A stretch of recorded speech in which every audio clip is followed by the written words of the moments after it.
No. Let's try something else. Hit it, Joe. Three idiots sharing memories with fans who watched the show. It's the best of both our worlds. Hey everybody, welcome to another episode of Best of Both Our Worlds, the official, unofficial Hannah Montana podcast, the show where three idiots share our memories of Hannah Montana with the fans so they get a chance to see the other side of the best damn Disney show ever. I'm one of your hosts, Jason Earles. I play Jackson Rod Stewart on the show. I'm Shannon Flynn. I was the director and acting coach on the show. Mm-hmm. Oh, Hannah Montana. Yeah, Hannah Montana. I am Douglas Danger Lieblein. I was one of the writers and co-executive producers of The Hannah Montana. The Hannah Montana. The Hannah Montana. And now, before we jump into today's special episode, and it is an incredibly special episode for us here today, we'd like to thank you for all your support. Start our show off like we normally do with our little Hannah Montana Spotlight, where we share a few of the comments that we've had throughout the week. We love them. Keep commenting, keep asking questions, keep interacting. We love it. And this week, our three comments that we'd like to share, our little favorites, come from our YouTube episode, Three Idiots and One Dahlia.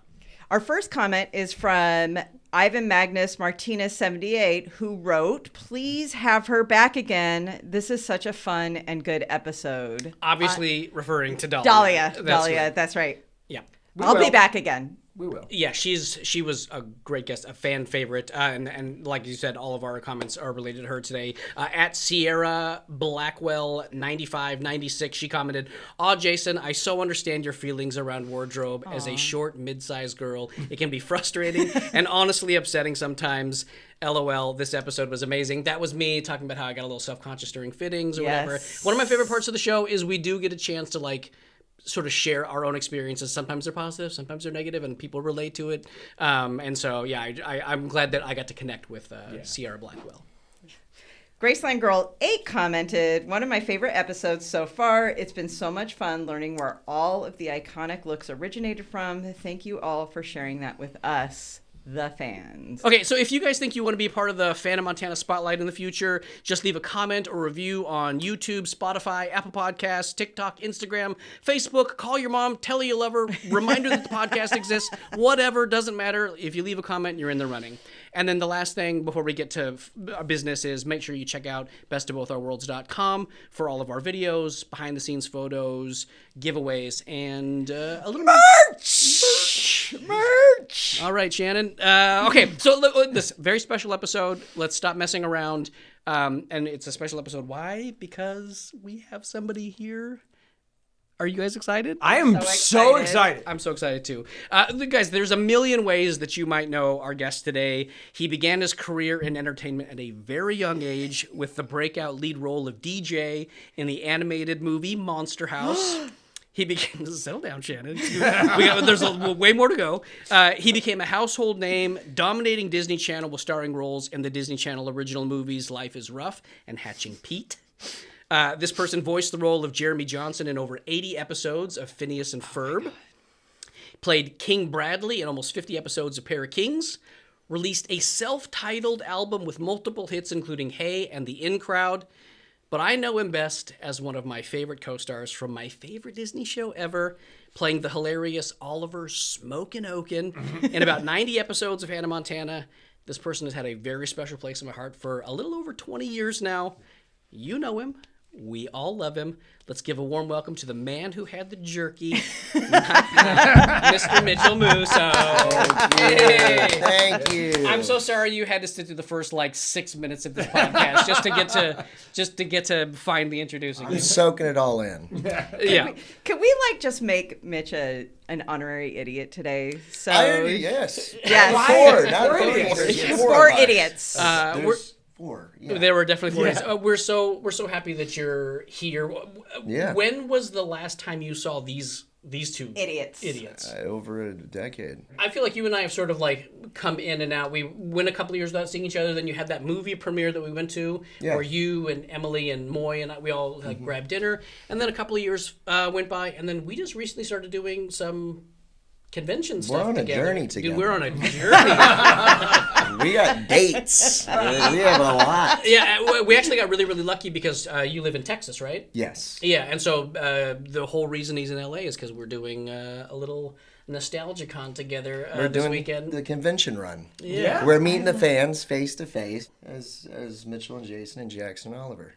You can't beat it. Giving back. So we're absolutely blessed to have you here. We have like a million questions. We are looking forward to catching up. So Doug, take us out. My first question, starting at the beginning, did you always want to be an actor, or did you fall into it? Was it always a dream, or where did the journey start for you? I mean, at 7, 8, 9, 10 years old, were you play acting? What were you doing?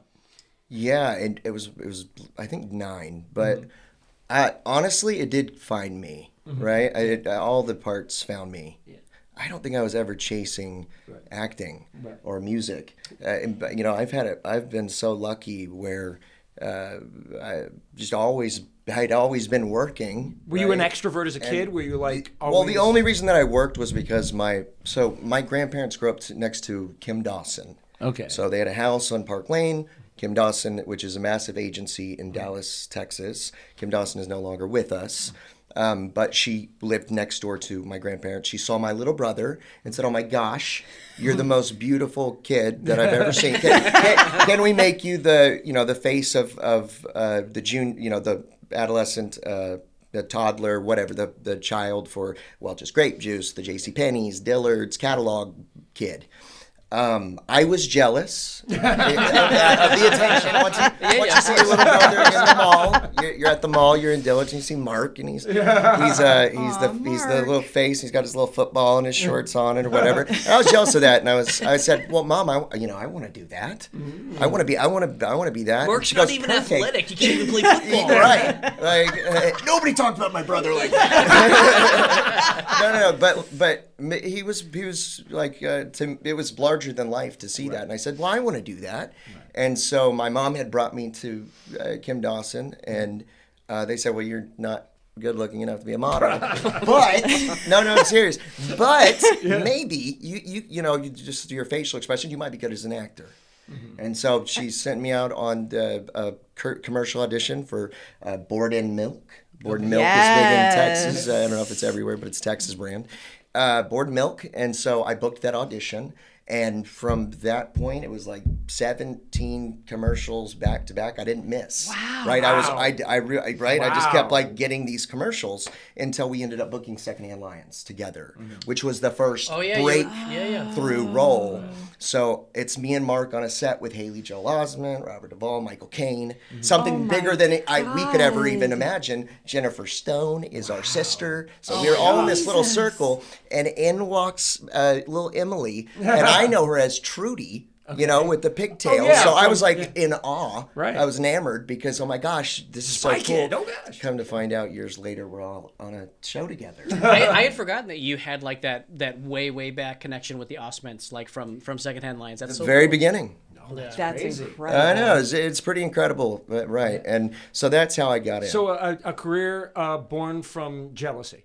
And let me tell you, it's worse than that, because then all of a sudden my older brother starts this band with Miley's older brother, Metro Station, and they're larger than life. And I said, I want to do music too. I want to do some music, and this is how lucky I am, and how these things like just sort of fall in my lap. Disney said, "Sure, you want it? Absolutely. Let's put you in the studio." I didn't realize how big this is. I'm sitting there with Brian Malouf. I'm with the top dogs of music making and producing and writing, and not knowing how important these people are and how blessed I am to even be here. So I'm just lucky, I guess. Like talent rises. So, but I don't want to shit on your story, but sure. I will say at one point that first season of Hannah, somebody from Disney did come up to me and be like, "Are you interested in doing an album?" Sure. Okay, right. But that's when they didn't know you were 30. Sure. I will say this though, there is something really.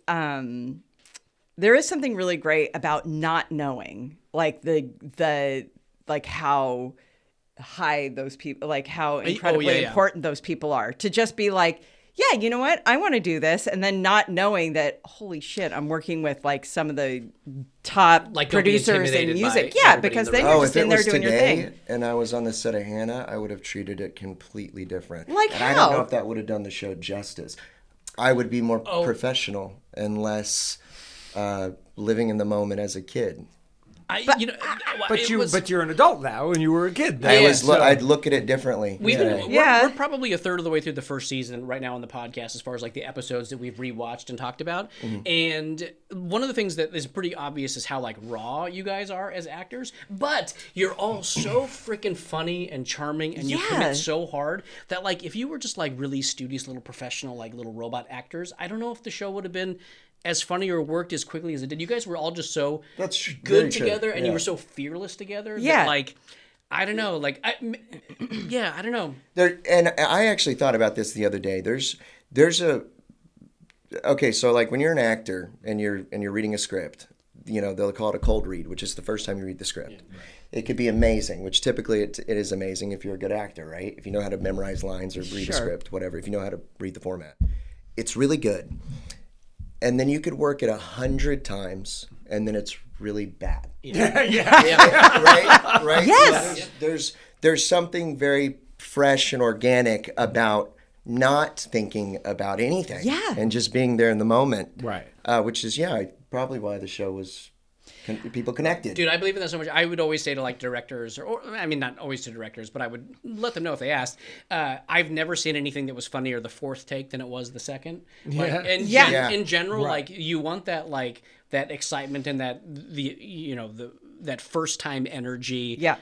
When you've heard the joke 4 times, it's just never as funny. So like, get it as quickly as possible. Get it as close to that first take as you can. Mm-hmm. Yeah, that's true. And I would also say that like working with you guys as an acting coach, it was all, I never wanted to overwork you guys because your instincts were always spot on. And after a while, as the show went on, like the writers knew how to write for you. So there was no need to kind of overwork a bit or overwork a line and stuff like that. I think the only like the physical stuff that required a certain amount of physical timing was good to like rehearse and get that sort of like that muscle memory of the joke. But like any of the dialogue stuff, you want to get that as like fresh as possible. Yeah, but that was the thing about you specifically, Emily.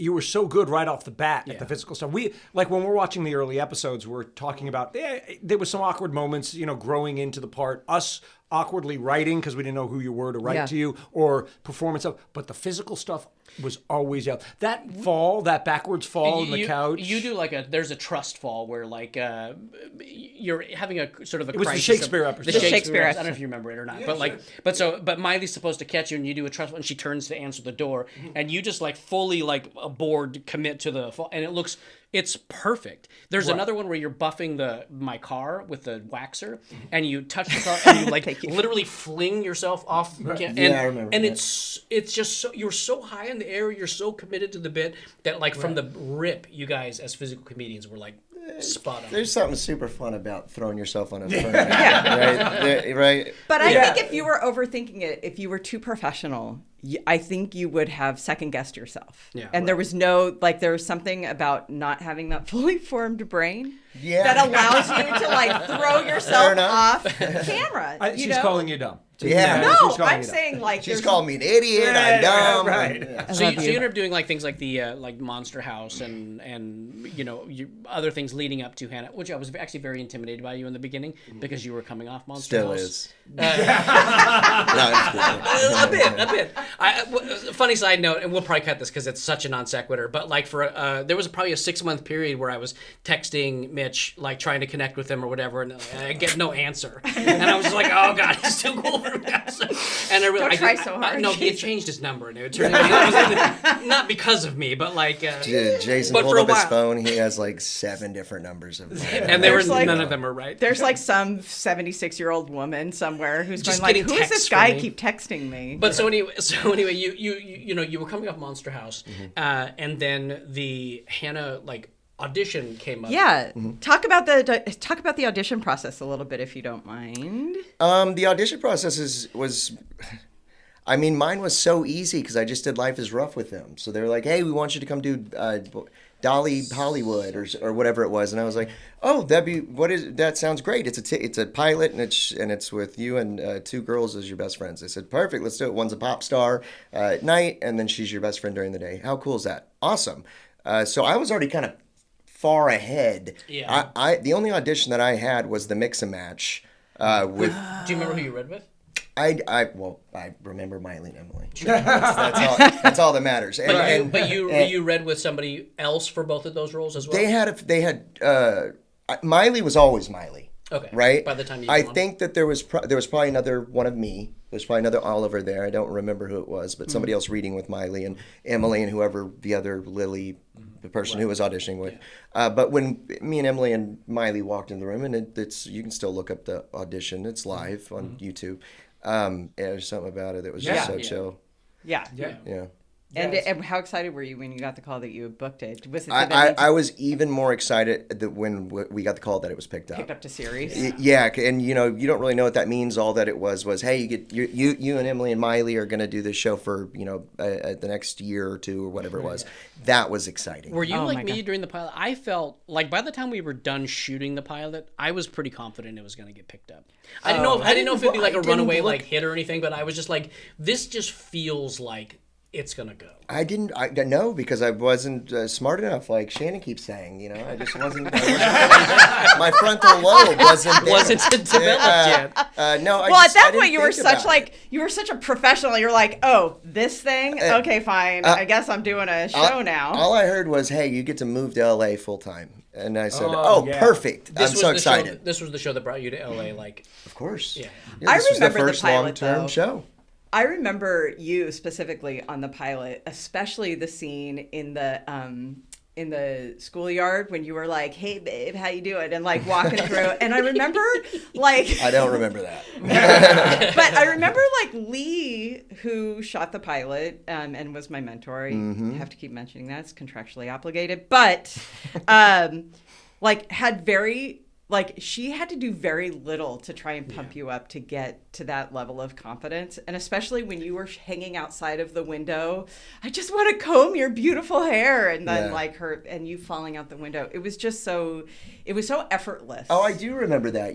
Thank you for saying that. Now I remember. So they put a chair, when you, in that audition room, it's this massive table. It's probably worth $1 million. And you have all the executives around the table and they're staring. Here's where people are auditioning. They put a chair in the middle of the room for us to climb up on top of to do the scene, right? From the back and then get on top of the chair. And I fell to the ground and nobody can see me. And I remember crawling around the chair and I crawled up on their $1 million table instead. So I got up on their table and was talking to them and it was like, that was it. They were like, I remember them telling me that was like, you're the kid, that's why. Yeah. And I said, okay, cool. It was, 100%. That is so funny. Did you like the script off the beginning? Like, were you like, oh, this is like going to be super fun, or were you just like, dude, it's Disney. Writing needs work. I thought it was so cool to be a part of a Disney show because that point in my life, I was watching Disney. I was watching even Stevens and Zach and Cody, and Raven, Lizzie McGuire. I watched all of those things. I thought it was so cool. Yeah, and back then didn't really know what it meant. But because I've been working on other things and I was just in front of cameras and doing something. But being with Disney and all of you guys. Bro, going back and watching those first couple of episodes, of all of the cast members between the pilot when we shot it and when we got picked up and started shooting those, you're the one that changed it. You were like this teeny little round-faced, adorable little thing. And then you just like grew and you like suddenly I was like, well, he's half a man now. Like, half a man, but yes, but it was a big difference. No, Jason's half a man. Yeah, I thought there was a big difference from Miley too. I mean, Miley looked much different. So different. Yeah. And then the flipper. We've talked a lot about the flipper having that's and right. how that her voice. That's right. Couldn't get words out. When we were shooting, how much freedom did you feel to like sort of go off script or improvise or sort of make elements of the character your own? Did you feel like beholden to it, or did you? From the very beginning. Do you know? I didn't feel held back about anything unless they told me to not do something. Do you know where that came from, like the confidence to do that? Was it, for me, Steve Peterman actually pulled me aside early on, and he was just like, "You're funny. We trust your instincts. If you want to try something, just let us know, and we'll like give you the freedom." Did anybody ever like talk to you about it? Nobody ever spoke to us like that, Jason. They spoke to you like that. They were like, "Oh, you're doing good, kid." They were like, "This kid, Good job, bud. this Get out kid there." has an old soul." We got you. Yeah, you have an old soul. No, they were like, go back to the classroom. Yeah, send them back to school. Go back Oh my to school. God. Do you want to talk a little bit about what that's like as a child actor, what it's like to be on set, you know, and the grueling balancing like the school and everything? Yeah. So on sets or set school, you're also homeschooled, technically. So we have teachers on set to teach us rather than someone that your parents hire, or your parents teach you. We graduated a class at 3. Yeah, right. right. Me and my family graduated. So it's like, and Emily actually genuinely graduated. She's the only one who actually she graduated went to school. top of the class. Yeah. She graduated top of the class. Now she went to Valedictorian. college. Yeah. Right. Yeah. So, but set school was fun. I mean, it was so fun that they had to put dividers to block us off from each other, and we throw stuff over the dividers to talk to one another. And typically, one of us or two of us would be out of the schoolroom, right? Because they're doing a scene and you're not in that scene, or whatever the case is. So a lot of it was like 1 on 2, because we got 2 teachers and you. Yeah, but you never. You it's got still very going to little- school. It's very normal. It's school. 20 people or 2 or 3 people. The thing I could never wrap my brain around is how we'd be like shooting and they'd be like, "Well, we got to get a chunk of school," and it's like 8 minutes or 12 minutes. It's you have to get 12 minutes. It's like There's but literally very- it counts as like, but it's something as short as 12 Yeah, there minutes, was a lot of and that. so you're learning in 12-minute chunks while trying to stay connected to the scenes you're shooting, and like I think maybe it made it better because You you'd be so excited to get out of the room. You know what I mean? You'd like rush out there and go, I can't wait to throw myself over the beams. Well, but no, I think it's great for the show, but as far as your education goes, learning in 12-minute no, it's chunks horrible for feels me. like I'm like I don't know, man. Yeah, that's so funny. Well, you get an education so you can get a job. He already had a job. That's and he So- was very right, good at the maybe. job. You know. I don't know. I'm sure you so have to funny. learn. You know. Okay, so you were working, right? But you had never been on something as like the juggernaut that Hannah was. I don't When think I've did ever. that- I don't have ever again. Yeah, but when What do did you that mean? settle in for you at 12, 13, 14 years old? When did it hit that, oh my God, my life is different because I'm on this show? Like, did life change when you went home? When the show premiered? Yeah. Yeah, Was it? I was at an In-N-Out. I skateboarded up to an In-N-Out with my buddies, my little friends, and drinking my Arizona green tea. And I go in to use the bathroom, and I'm at the stall, and one of the kids goes, "Wait, are you you're from Disney Channel, right? You're the Disney Channel kid." And I was like, "Yeah." And then from then on, it was, after that, it was people breaking down barricades. So it went from 0 to 100 immediately. Do you remember when we would shoot before they had like a security protocol in place? Because like the show premiered and then we had audiences that were coming to watch taping, and then all of a sudden people were just descending onto the set to meet you guys and stuff, and just the crush of people that would come down to It try was like and an hour-long meet and greet after. Yeah. Every episode. Yeah, But I that was even remember. before they were like, okay, we're going to shuffle you through so you can take a Polaroid picture with, the cast of Hannah Montana. It was like, how did anybody not steal stuff off of the stage or like come and just assault you guys after taping before security got involved? No, nobody assaulted us. No, we're good. Man, I'll tell you what, it got to a point where the audience wasn't even just fans off of the street or people who really loved the show, although these people probably love the show. It was like superstar actors and singers up there with their children, and monster directors and producers and executives and even Disney corporate people. Like, they were the audience. Right. And they were assaulting you after because they I didn't want to say it, but I'm just kidding.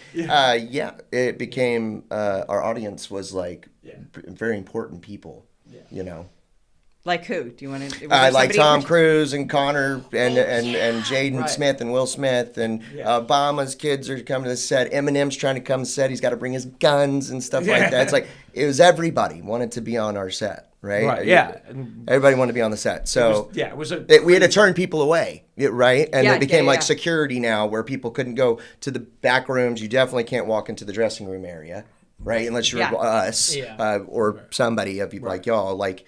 It got to a point where they really sheltered us away from people. Do you think that did that was that to your detriment? Do you think? Like, do you feel did it feel like you had to be removed from the thing?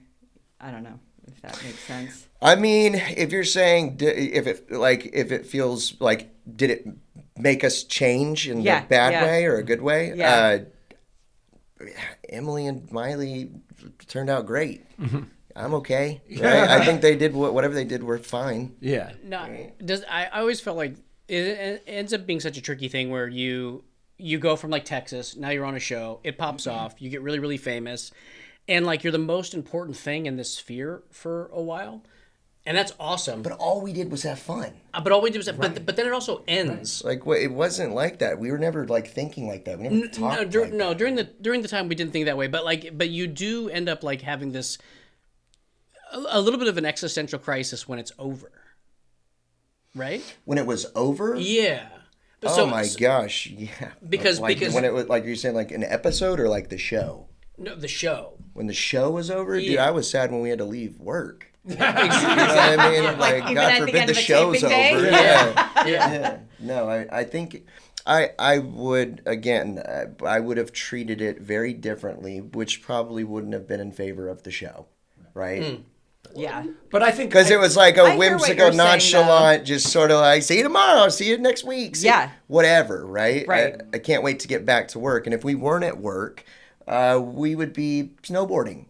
Right? Yeah. I'd be flying to Tennessee and spending the night out in Tennessee with them for a few days, right? Or at a time, a week at a time, or jumping on the tour bus for a few days, or like doing the Disney Channel games, right? yeah. And this went on forever. I mean, when Emily was in college, I'd go up there and stay and visit her in college. It's like this went on until it didn't, right? Until probably like boyfriends came into play or something. Yeah. Probably. Yeah, I would yeah. assume. Yeah. But yeah, the sad when it was over. Yes. Did you have a favorite episode that you loved? Like, what was did you love shooting? Or I was asked yesterday my favorite. I mean, everything was great about the show, and I hate to single it out because I wish it was like something with me and Miley and Emily. My favorite bit that we ever did was cheese jerky. It was by far my favorite bit that we've ever done, and it was so good that we ended up redoing it with Jesse McCartney, Right. or a different rap. It was a different rap. It was a different version. Yeah, But it was so impactful that they're like, we had to come up with another rap. And we knew it. Yeah. This is going to be so cool. Yeah. You know what Yeah. I mean? and rightly so. It's lived for however many years. Do you remember us rehearsing that? Like, I remember, like, the words were on the page, Yeah, but you yeah. and I were just sort of, like, figuring it out, like, who was going to say which parts, and you're the one that suggested the beatbox. Sure. I'm sure. And say, what? No. Yeah. Yep. Yeah. Yeah. I remember coming down to stage and hearing it and going, "What's he doing?" Well, we were having fun. We were having fun, and beatboxing at that time was super cool to me. You know what I mean? Because I felt like I could do it well. I was really nervous about it just from the standpoint of like every time I had to do anything musical on the show, I was like very like self-conscious about it, and I was like, oh, I'm not going to be able to hang. But like I remember you being very nurturing to me, being like, I'll do the beatbox. We'll separate it this way. It's like we had it all choreographed out, and you did a really good job of like making me comfortable through that. And by the time we showed it, I was like, oh, this is going to kill. Yeah. Oh, I knew. There was something about it, and still today, it's just such a. You know, Jason has to do it everywhere he goes now.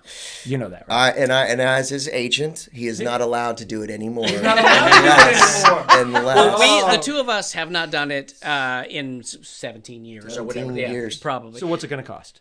Yeah. So what's it going to cost? How much? we're- How much? we're- How much? How much? Give us Okay, throw us a look. dollar figure. We'll raise the money right now. Throw us out a dollar figure. We'll raise it. Yeah, we're waiting for the bag. Yeah. I got a good one. Yeah. Okay. Yeah. For us, yeah. Yeah. All So right, it's okay. where this is like Because it's so special. it's the one thing that we have Right. like held on to for. I've done it alone.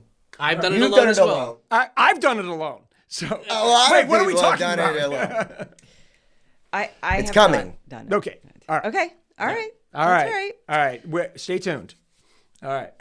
Did you how did you feel about like the evolution of your character over the course of things? Like, do you feel like you liked him better in the beginning? Like you like where he ended up? Do you have any like strong opinions about just sort of like how he evolved over the course of the series? I feel like a lot of how he was evolving too was I would just say something and you guys were like, okay, cool. Mitchell's doing music and stuff now. Oliver's going to start doing music. Yeah. Awesome. He let him sing a couple songs, which I need a kick drum. Boom. Yes.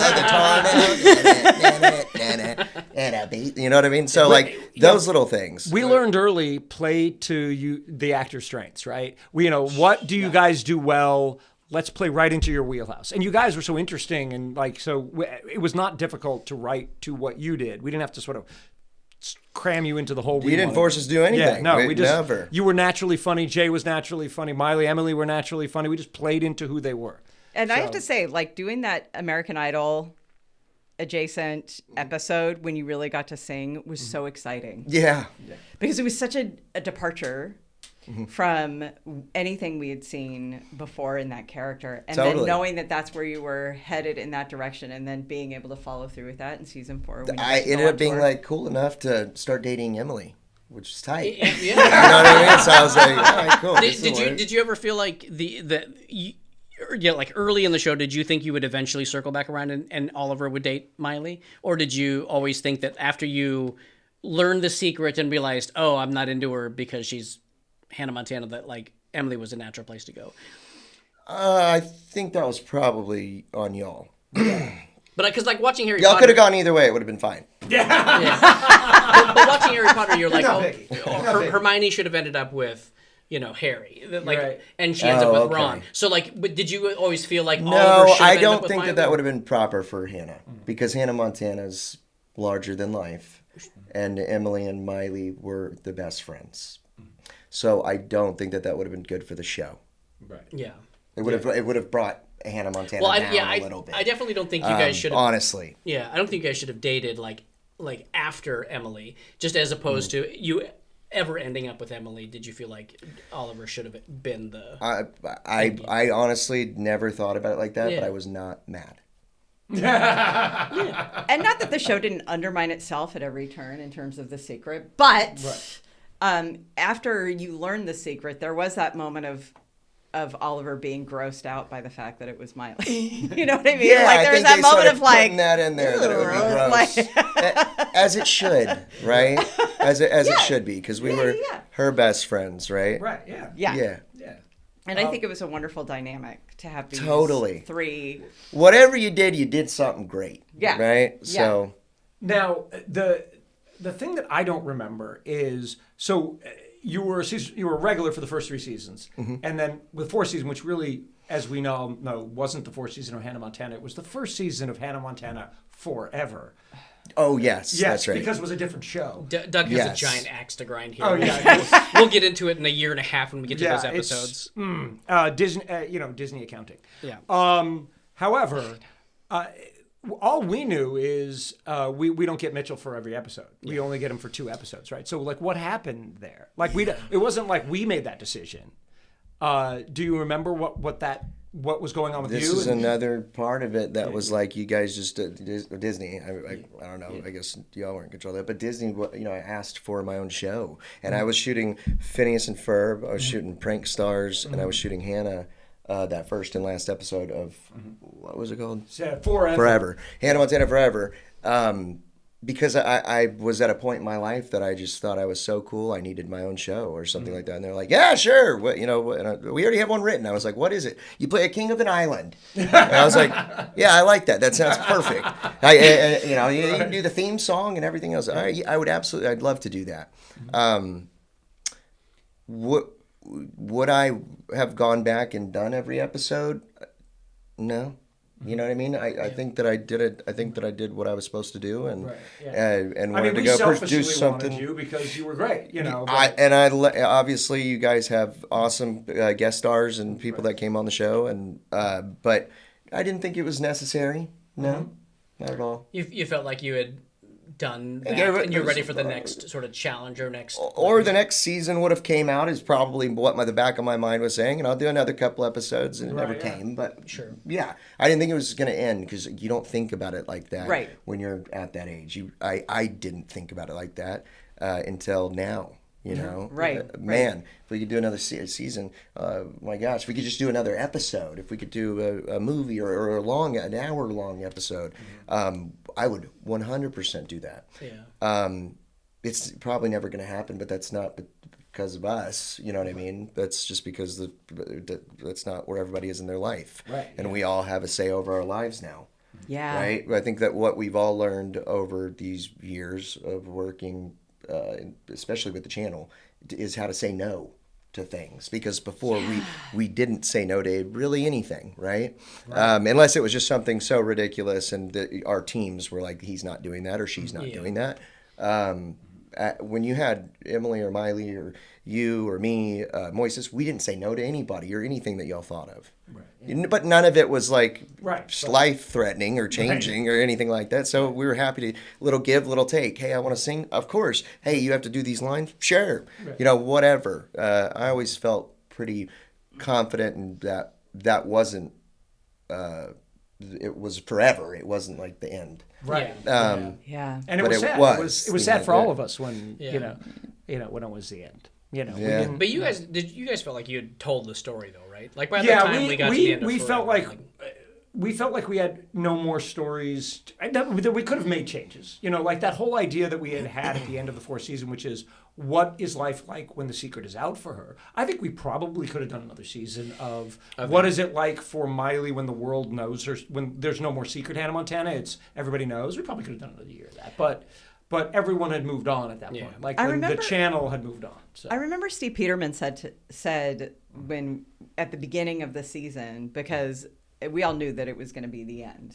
And I think that one of the things Steve Peterman said that was so poignant was, he said it was so great to be able to write episodes that where the story arc was all coming to an end. Like every single episode was building on something bigger so that there was a conclusion.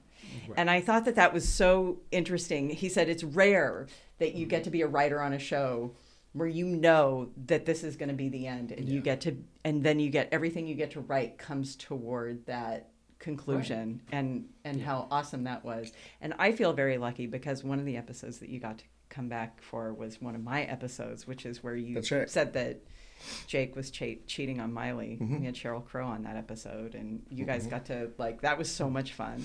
I also didn't ever expect. Not that I didn't expect it, because that's a bad way of saying it. I didn't ever realize how large of a star Miley was going to become. So I always envisioned, well, people have sequels and people have say Jason and I go do a spinoff of we're now parents of kids or whatever, which would be fucking hilarious. But I didn't think that it would ever be to a point where it's like, oh shit, she's never coming back to do a television show. She doesn't have to and doesn't want to. Right. So I look at it a little differently. I love music, but I love television and I love movies and I love being in front of the camera and making people feel something, right? And we often talk about how we would all come back if any version of this show happened again. We would jump on it. Just because of that love. Yeah, do you have a soft pitch for what you think a spin-off or a reboot or whatever would look like? That's his job. That's not my job. Let everybody do their job. If they were like, Mitch, what do you want to do? You give us a direction and we're going to make it happen. What's If you say, hey, Jason and Mitchell, we have a show for you, I'd say, let's do it. Yeah. Anything. Perfect. I like the idea of single fathers trying to raise two girls, who wanted to be interesting. Who wanted to be pop stars, and they start a little band. I am together, just making this up as I go, but it's a great idea. Back in the day when we were shooting the show, did you have anybody that was like a favorite guest star, or a favorite like person you got to work with that was outside of the core cast?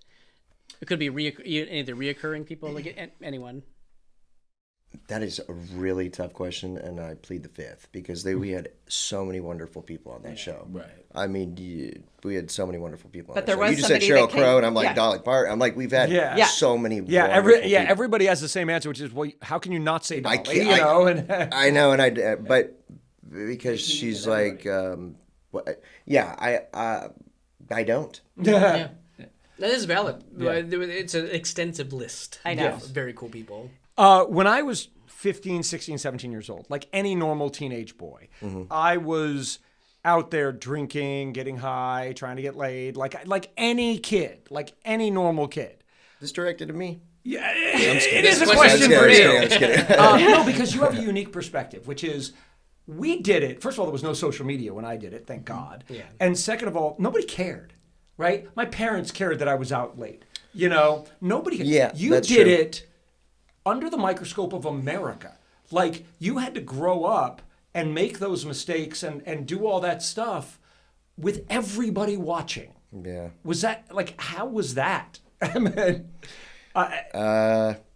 yeah.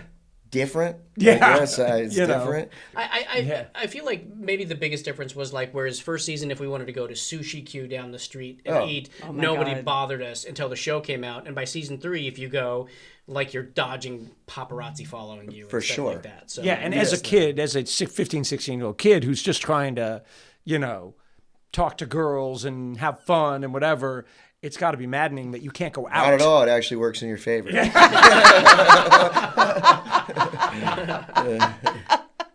Fair enough. Fair enough. Have you gone back and watched the show in the last 15 years since over? It's one of the like I can watch the animated stuff. I can watch Monster House. I can watch Phineas. I can't seem to watch much of the live action anything. Yeah. Yeah. Are you still too self-critical, or is it just like you just? I don't know. Is it that, or is it just like, yeah, probably that. I had a hard time watching Probably. it. I had a hard time watching it when it first came out because I was too close to it and I was very self-critical. But like now, if I go back and watch it, it's like a show that happened a long time ago. And we I don't watched see it as- we watched our takes during the Friday night when we would play the show, all the playback, and Right. we watched the show. We lived the show. We were the show. Yeah. Yeah, I didn't. what I mean? I hadn't rewatched the show since we started doing this. There's something so different about doing like an animated show or an animated movie where you walk into a booth, you're by yourself, you're with writers and the people, execs or whatever, and your sound guy, and it's just you and you're living it that one day and you're done. And you, typically, like it got to a point with like Phineas, I was in there for like 10 minutes. You know what I mean? Super easy work. And then a show like Hannah where we're there 5 days a week, the whole day, every day. Morning to, from the second that we woke up, it's an hour and a half drive to the set. Once we're done, it's an hour and a half drive back home or now. LA traffic. no, I and everything. know. So I it's didn't like realize you guys lived that whole far away. week was Hannah. Yeah. It wasn't 10 minutes, right? An hour. It was the whole entire week. So, yeah. And we were doing giant season orders, so it was like 11 months Yeah. at a It time. was the whole year. Yeah, it was the whole Yeah, year. yeah. And then a couple of months down. And then the off, hey, you got to do a movie or whatever. yeah. Or All right, the yeah. Disney Channel games, right? Do you want to talk about Of the course, Disney Channel yes, games, and the Jason, games. and That's all why I'm the? wearing red. I don't know if you remember. We won We were as red. the red team. Oh, I should have worn the red one. No, you're good. You had another red one too. You're good. No, you're good. You're good. It's okay. The contrast is good. All right, that's what I wanted to do. Yeah, I wanted to. Okay. We were red team. We We were won. red team, and we kicked the snot out of people. We did. Did you enjoy doing those things like the Disney Channel games or Friends for Change or any of those cross promotional things? Friends for Change. That's right. I think it was this Disney Channel games and Friends for Change were two completely different things. Totally. One, they flew. Disney Channel games was the greatest thing that Disney ever did. Ever. By far. Like, I'm baffled that they that they stopped doing it.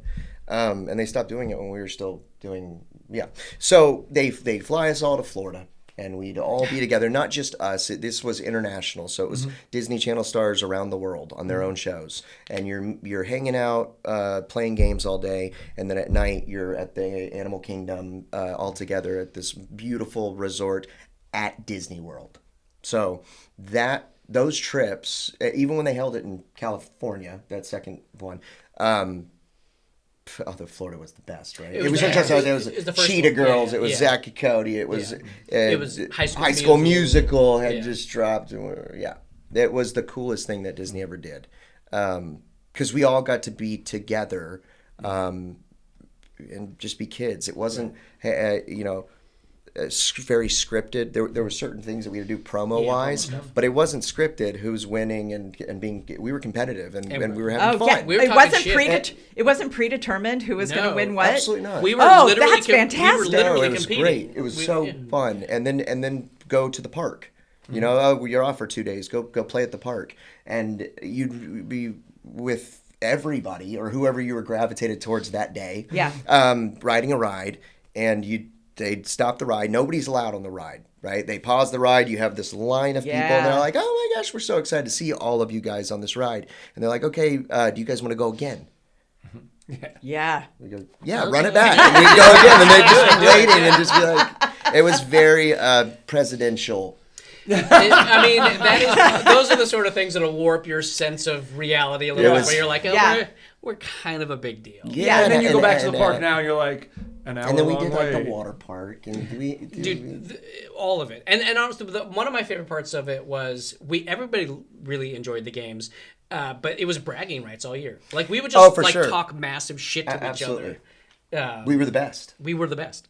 Yeah, all right, red team. Go red team. Go Red Team. Red team. I don't know. Exactly.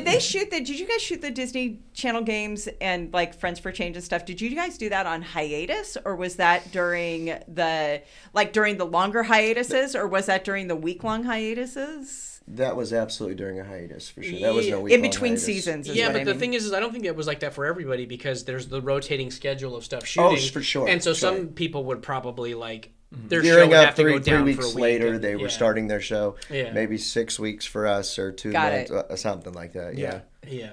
I don't think we looked at it like that. Work Nah, wasn't dude. work. We're Work just was like, just we're like going to Florida, We're going to Florida, bitches. and then hey, we got back. When are we going back to set? You know what I mean? Yeah. What do you mean 8 weeks? We got to wait 8 weeks to go back to set? Yeah. Ugh, those were the Let's go longest. snowboarding. Let's go. You know what I mean? I don't know if you remember. Do you remember we went? It was Mitch and Emily and I and Emily's family. We went up to Mammoth to go snowboarding. Sick invite, thanks. Dude, it was awesome. Dude, Yeah. it was So- awesome, and it was in our contracts that none of us were allowed to do it. That is true. And I decided I was going to try the half pipe as a 30-year-old at the time. It's awesome.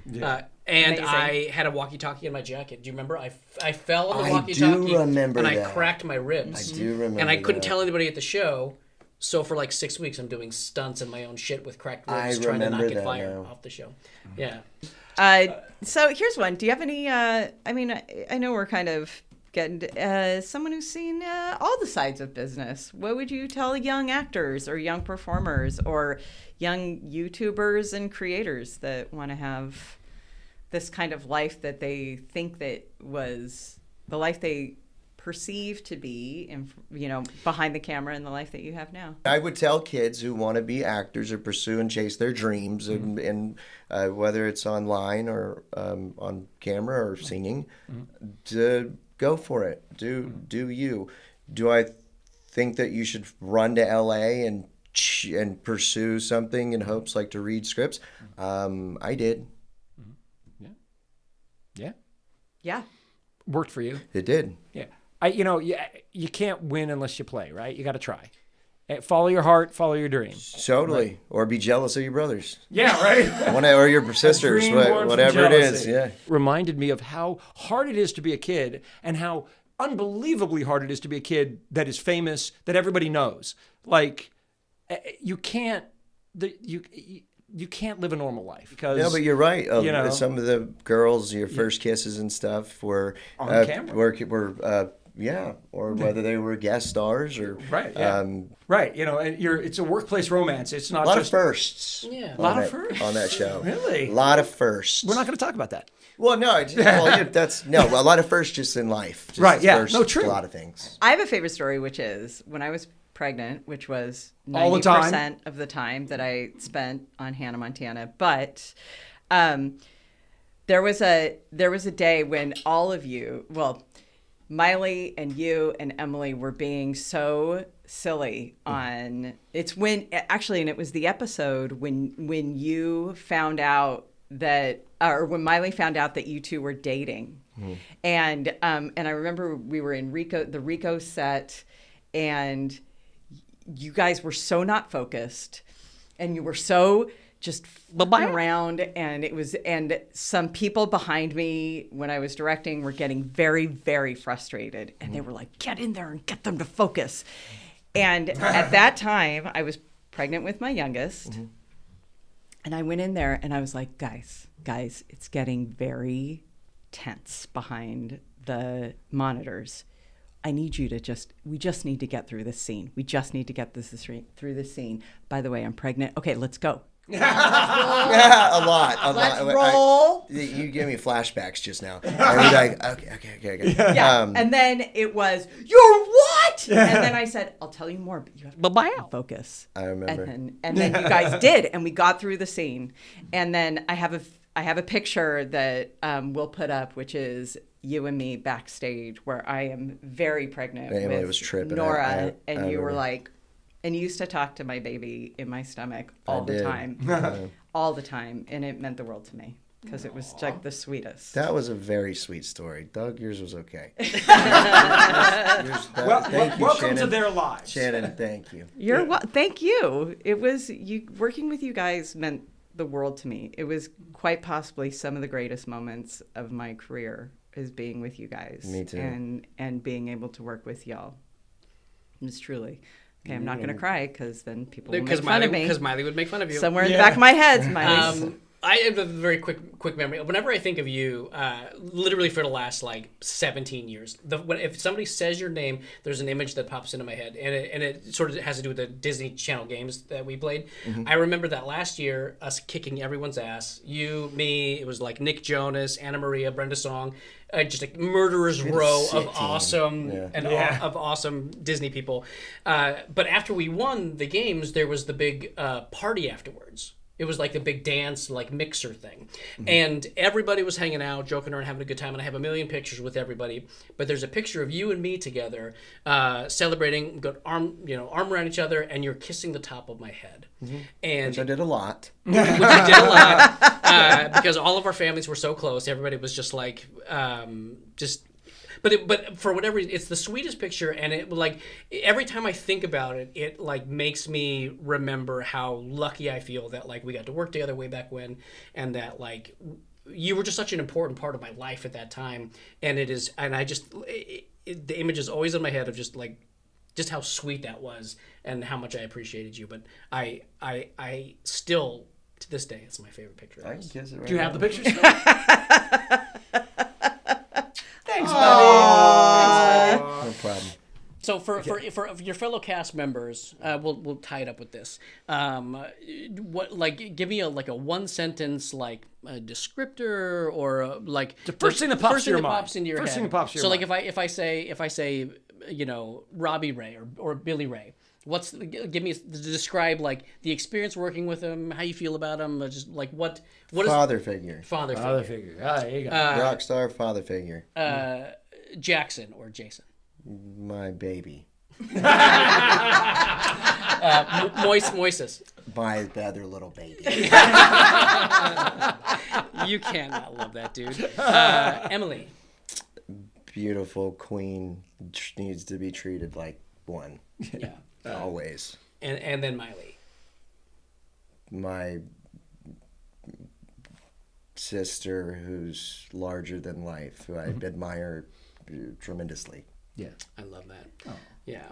I think the thing that hopefully people get watching the podcast And or watch miss all of y'all.